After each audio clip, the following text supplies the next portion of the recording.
Assalomu alaykum, hurmatli kanalimiz a'zolari, YouTube kuzatuvchilari. Navbatdagi oldi hayvon verandalarimizni bitirish jarayonidamiz.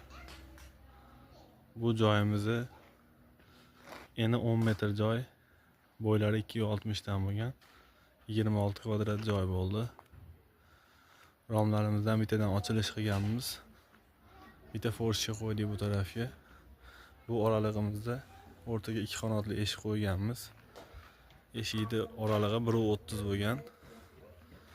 Zamoklari ham mana turetskiy zamok ruchkalardan qo'yib berganmiz. Eshigimizning qanotlari ham balkon qanotdan bo'ldi. Stullarimiz doimgidek mana alakafonda o'ralgan. Oynalarimiz 2 qavat bo'lgan. Yo'dviga oq paketlandi. Bu yoqda ham mana bitta ochilish bo'lgan, bitta fortishka. Ularimizni kvadrat metrini 1 kvadrati 670 ming so'mdan tushdi. Sifatlari a'lo darajada bo'lgan. Kimga shunaqa xizmatlar kerak bo'ladigan bo'lsa, aloqaga chiqasizlar. Bizning nomerlarimiz 90lik 170 82 52.